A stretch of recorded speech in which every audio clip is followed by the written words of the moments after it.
আশা করি তুই তোর মনকে সামলে নিতে পারবি, যেরকম ভাবে তোর বয়সে আমি আমাকে সামলে নিয়েছিলাম। কোথায় ফুপু, কোথায়? ছাদে গেছে। ওকে, তুমি রুমে যাও, আমি দেখছি। তুমি কি এখন ফুপ্পির সাথে গিয়ে ঝগড়া করবে? আমাকে বলো। নো, ফুপ্পিকে যে বকা দিব, বলবো যে একটা বাবুকে উল্টাপাল্টা কথা শিখাচ্ছে ফুপ্পি। বুড়ো আঙ্কেল, বুড়ো আঙ্কেল, বুড়ো আঙ্কেল, বাহ, আঙ্কেল। কিন্তু তো ভালোই লাগছে। আমাকে এখন থেকে রেট আসবো। ওকে মহিলা? আবার মহিলা? তুমি তো মহিলা না, তুমি মহিলার সঙ্গীতি। আমি বড় আব্বুর কাছে এখন গিয়ে বিচার দিব যে তুমি আমাকে মহিলা বলেছো।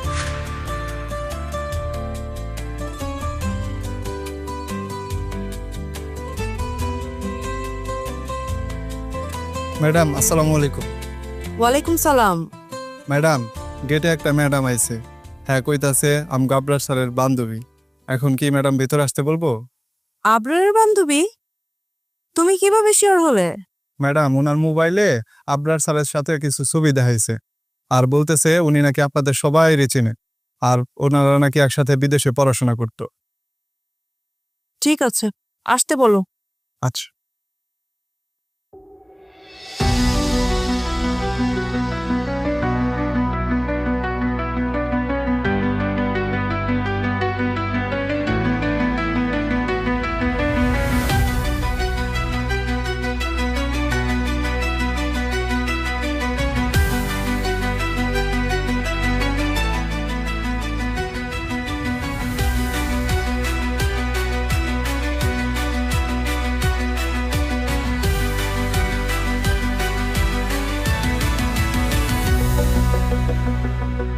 আসসালামু আলাইকুম আন্টি। ওয়ালাইকুম সালাম। আপনি আপনার মা, তাই না? হ্যাঁ। আমি কেয়া। আমি আর আপনার একসাথে বিদেশ পড়াশোনা করতাম। ও আচ্ছা আচ্ছা। ওসমান আঙ্কেল আছে? ও তো অফিসে গেছে। আকরাম ভাই আর সুমাইয়া ভাবি?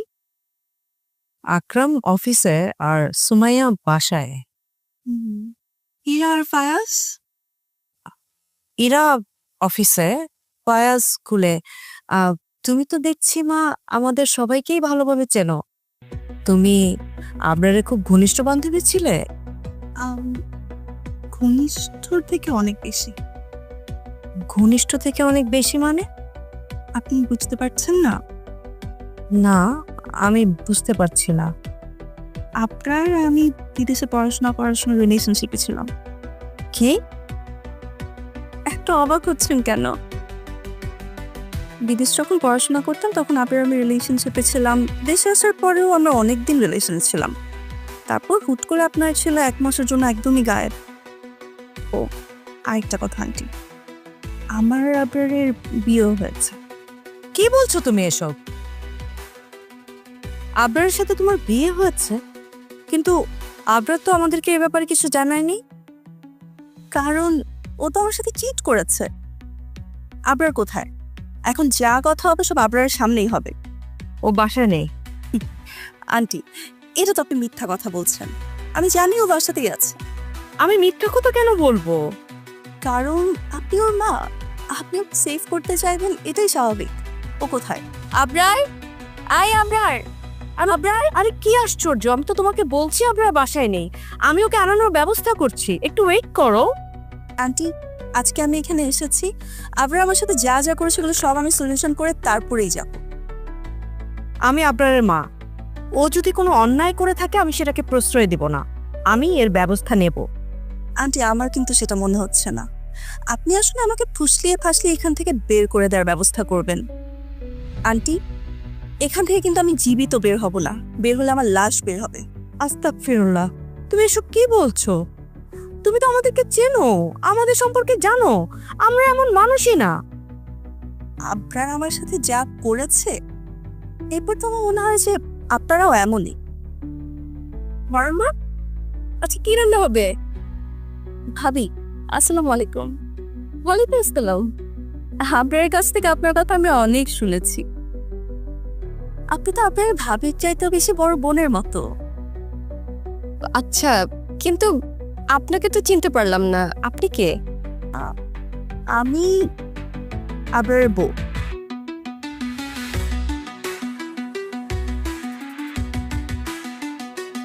আপনিও অবাক হয়ে যাচ্ছেন?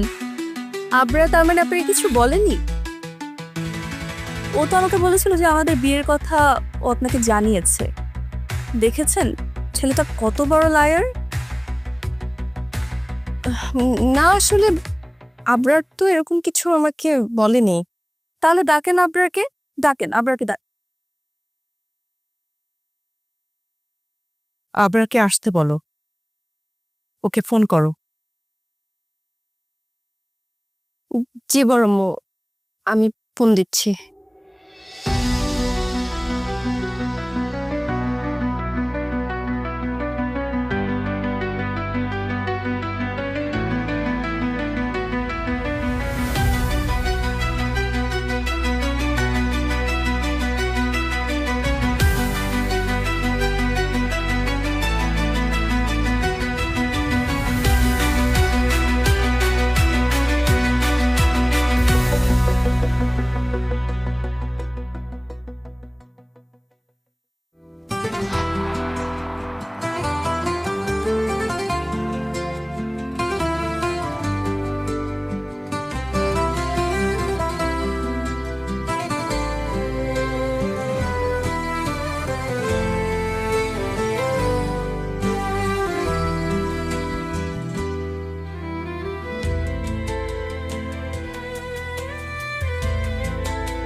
তুজো,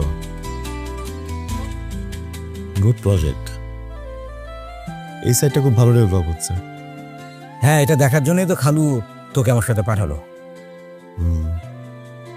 আচ্ছা, আমাদের টেক রিলেটেড কোনো বিজনেস প্ল্যান নেই? হঠাৎ টেক রিলেটেড বিজনেস মানে কেন? বিকজ এটাই তো এখন ট্রেন্ডিং আছে। দেখ, মুকেশ আম্বানির কথা চিন্তা কর। সে ঠিক সময়ে টেক বিজনেসের গুরুত্বটা বুঝতে পেরেছিল বলে কিন্তু আজকে তার বিজনেস এত উপরে গেছে, তাই না? ওয়ার্ল্ডের সব কিছু এখন অনলাইন হয়। আমাদের দেশের কথা চিন্তা কর, মানুষজন এখন আর বাজারে যায় না, অনলাইনে কেনাকাটা করে, অনলাইনে কার রেন্ট করছে, ইভেন বাসা ভাড়াও নেয় অনলাইনে। আমরা যদি কোনোভাবে একটা ইউনিক আইডিয়া বের করতে পারি, আমরা যদি টেক রিলেটেড কোনো বিজনেস করতে পারি, খেলা ঘুরে যাবে। আচ্ছা, তুই একটা কাজ কর, তুই খালুর সামনে একটা মানে বিজনেস প্রেজেন্টেশন উপস্থাপন কর। হ্যাঁ হ্যাঁ, আমি ওটাই ভাবছি, ভাবি বলবো। এই আবরার, আচ্ছা তুই তো ইরাকে পছন্দ করতি, তো এটার কি অবস্থা?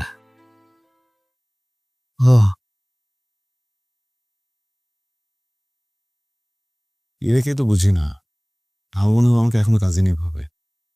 আমারও ঠিক যেমনটাই মনে হয়। ধর তুই ইরাকে তোর মনের কথা বললি, মানে তুই প্রপোজ করলি, এটার একটা বিপরীত অ্যাকশন তোদের কাজিন রিলেশনের উপর পড়ে গেল।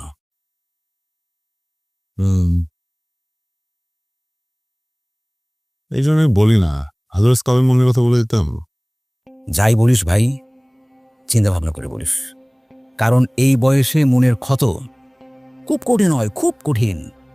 তুর্য, এই তুর্য, কি ব্যাপার? তোর মনে কি ক্ষত হচ্ছে নাকি? হ্যাঁ, আরে আমি তো ক্ষত বিক্ষত। কি বলিস, তুই ছাকা কর? না না, আমি আমি ছ্যাঁকাখন না, আমি আসলে ওই ওয়ান সাইডেড লাভার। ও গড, তোর মতো সুন্দর একটা ছেলে ওয়ান সাইডেড লাভার কিভাবে হয়? মানে ভালো ছেলেদেরই মেয়েদের অভাব হয়, বুঝছিস? ধর যারা ব্যাড বয়, ওদের মেয়ের কোনো অভাব হয় না, কারণ ব্যাড বয়দের মানে মন ভাঙার কোনো চান্সই থাকে না, কোনো ভয়ই থাকে না। আর গুড বয়দের মনটা যদি একবার ভাঙে না, তাহলে একবারে ভেঙে চুমার হয়ে যায়। আচ্ছা চল, আমাকে মেয়ের ছবি দেখা, নাম বল, অ্যাড্রেস দে, আমি বাবাকে প্রস্তাব দিয়ে পাচ্ছি। আরে শোন শোন, নিজের সন্তানকে নিজেই মানুষ করতে হয়। নিজের সন্তানকে নিজে মানুষ করতে না পারলে অন্য কেউ মানুষ করতে পারে না। আর ঠিক তেমনি নিজের ভালোবাসাকে লড়াই করে নিজেই জিততে হয়। অন্য কেউ লড়াই করে জিতিয়ে দিলেও সে ভালোবাসা ধরে রাখা যায় না। ম্যান, আজকে ফার্স্ট টাইম ফিল হচ্ছে তুই আমার বড়। এত সুন্দর ভাব। Excuse me. জি ভাবি। কি?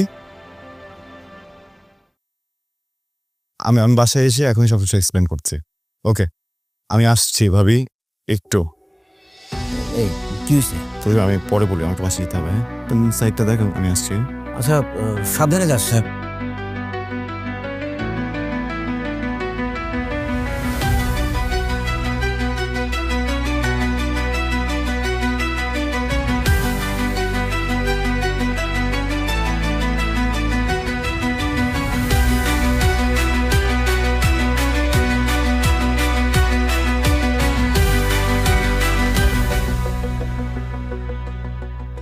চপ পরে নিব, পরে এসে কিছু মাংস নিয়ে যাবো, আলু নিয়ে যাবো, বুঝছিস? আর শোন, আমি মনে করছি কি এখন থেকে তোর বাবাকে আর বাজার করতেই দিব না, সে যত কথাই বললো। একদমই ঠিক করেছো মা। আর আমার যখন ক্লাস থাকবে না, আমিও তোমার সাথে বাজারে আসবো। মা আমি দুইজনে মিলে একসাথে বাজার পড়ে। খুব ভালো হবে। আর এই কথাটাই তো সকালবেলা তোর আব্বাকে বলতে গেছি, তো বাবা তো একদমই অবাক। বাবা হয়তো ভেবেছিল যে রাগ করে কিছুদিন কথা বলবে না। লোকটা আসলে সেটাই ভেবেছিলি। যাক মা, তোমাকে ধন্যবাদ যে তুমি ব্যাপারটাকে বড় করে দেখো। আরে ধন্যবাদ দেওয়ার তো কিছু নেই। আমার কাছে মনে হয় কি, দেখ আমরা কি করি, মানুষ যখন আমাদেরকে কথা শোনায়, বিভিন্ন রকমের কথা বলে, তখন আমরা কিছুই বলি না, চুপচাপ থাকি। অথচ ঘরের লোক যখন কিছু বলে, তখন আমরা রাগ হয়ে যাই, ক্ষিপ্ত হয়ে যাই, বিভিন্ন রকমের কাজ করি। সেটা না করে বরং ঘরের লোক যেটা বলবে সেটাতে ছাড় দেওয়া উচিত। আর বাইরের লোক যখন কোনো কিছু বলে, তখন সেটা যদি চুপ করে থাকা হয়, তাহলে সেটা অন্যায় হয়। এটার কোনো এরকম কোনো জীবন হয় না। খুবই ভালো একটা কথা বলেছো মা, অনেক ভালো লেগেছে। আচ্ছা, আমি তো চিংড়িও কিনলাম, মিষ্টি কুমড়াও কিনলাম। মিষ্টি কুমড়া দিয়ে চিংড়ি মাছ রান্না করলে তোর বাবা তো একাই সব খেয়ে শেষ করে দিবে। ও, এই জন্য তুমি বেশি করে নিয়েছো? আমি তো জানি লোকটা কি করবে। বাহ ভাবি, চমৎকার ভাবি। আমার ঘরটা অন্ধকার করে দিয়ে আপনারা মা মেয়ে দুজনে কি সুন্দর হাসি খুশি ভাবে কথা বলতে বলতে যাচ্ছে। আমি ভাবি, আপনি এসব কি বলছেন? আমার যে ছেলে সারা জীবন রাত 8টার ভিতরে বাসায় চলে আসতো, সেই ছেলে জীবনে প্রথমবার সারা রাত বাইরে থেকে আজ ভোর 5টায় বাসায় এসেছে। আমার ইমরান যে সবসময় হাসি খুশি ভাবে থাকতো, সেই ছেলে একদম গম্ভীর হয়ে গিয়েছে। আমার সাথে চোখে চোখ মেলাতে পারছে না, এমনকি আমার সাথে কথা পর্যন্ত বলছে না। ভাবি, আসলে আমি কি বলবো। থাক ভাবি, আপনাদের কিছুই বলতে হবে না। সব দোষ আমার, সব দোষ আমার ছেলে। ভাবি, যা হয়েছে সেটার জন্য আমি সত্যি কি দুঃখিত। হ্যাঁ, কতটা যে আপনারা দুঃখিত সেটা তো দেখতেই পাচ্ছি। ঠিক আছে, আপনারা থাকুন, আমি আসি। আর ভাবি একটু কথা শুনে যান না। ভাবি, ভাবি। মা, আমাদের জন্য একটা পরিবারে কত বড় অশান্তি লেগে গেল। তোর জন্য তো কিছু হয়নি। এমন তো না যে তুই ইমরানের সাথে প্রেম করেছিস, তুই ওকে কষ্ট দিয়েছিস, ফলে তুই এত চিন্তা করছিস কেন? এখন তো তোর বাবার মতো আমাকেও বলতে হয় আমাদের মেয়ের সুখী আসো। কিন্তু মা, আমার জন্য তো সব হয়েছে, তাই না? তোর জন্য কিছুই হয়নি, তুই এটা নিয়ে মন খারাপ করিস না তো। চল বাসায় চল, চল।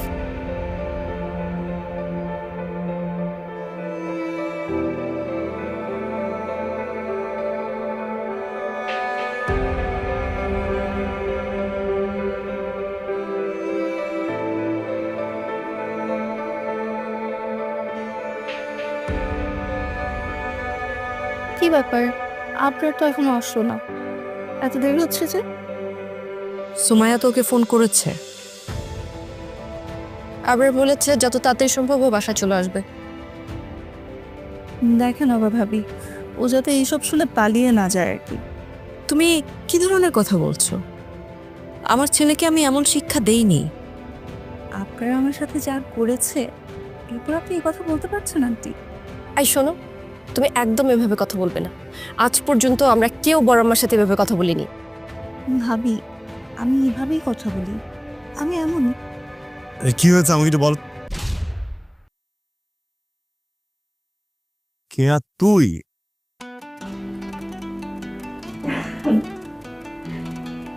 সরি আন্টি, সরি ভাবি। আসলে আমরা একসাথে বিদেশে পড়াশোনা করতাম, আমরা ভালো ফ্রেন্ড ছিলাম, কিন্তু আমি ওর বোটও কোনো কিছু না। এই, তুই বলবি আমি কেন এরকম করেছি? বলি, আমি যখন দেশে এসেছিলাম ওর বাসায় গিয়ে এমনটাই করেছিলাম, ওটা রিভেঞ্জ দিচ্ছে। আন্টি ভাবি, আমি খুবই সরি। ও না আমার বাসায় গিয়ে এর চাইতেও জঘন্য কাজ করেছে। এই, আমি বলবো তুই কি করেছিস? না না, আমি ডেফিনেটলি বলবো। আন্টি জানেন ও কি করেছে? তোমার বাসায় গিয়ে বলেছে যে আমার নাকি একটা সন্তানও আছে, মানে আমি আমার স্বামী সন্তান দুটোই বিদেশে রেখে দেশে চলে এসেছি। আস্তাগফিরুল্লাহ, এরকম দুষ্টামি কেউ করে আবার? সরি মা, ওইভাবে না, আমি হালকা একটু মজা করেছি। আন্টি আপনি বলেন, আমি একদম ঠিক কাজ করেছি না? একদম ঠিক কাজ করেছো। আচ্ছা, তুই আমার অবর্তমানে এসে আমার মা ভাবিকে পেয়ে এরকম সুযোগটা নিবি? ভাগ্যিস আমার বাবা বাসা ছিলেন না, কি হতো? আচ্ছা যাই হোক, এইসব মজা সাইডে রাখি। আমি মূলত এসেছি আমার বিয়ের কার্ড দেওয়ার জন্য।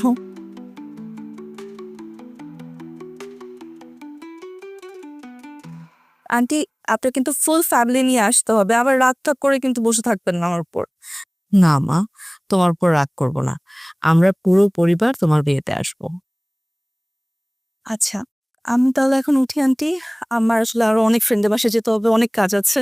এই কি ব্যাপার, তুই না খেয়ে কোথায় যাবি? না রে দোস্ত, আজকে আর কোনো খাওয়া দাওয়া করবো না, আজকে আমার আসলেই যেতে হবে, অনেক কাজ আছে আমার। আরে আজও বস, পরে বাইরে গিয়ে কি বলবি? আপনার তো বাসায় গিয়েছিলাম, না খেয়ে এসেছি, তাই না? মা এগুলো কিন্তু করে সব সময়। ও তো ঠিকই বলেছে মা। না আন্টি, আজকে আমার আসলে উঠতে হবে। আপনি আপনাকে আর ভাবিকে আমি একটা হাক করতে চাই, আমি খুব সরি এরকম একটা দুষ্টুমি করার জন্য। আপনারা অবশ্যই আমার বিয়েতে আসবেন, হ্যাঁ একদম র্যাপ করবেন না হওয়ার পর।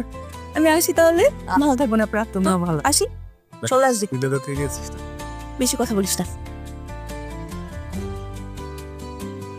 মা, ফ্রেন্ডদের তো বিষয়টা কিছু মনে করো না, তোমরা বসো, আমি কে বেঁচে আছি। এই যে ঘরে আমার তো হাত পা ঠান্ডা হয়ে গেছে।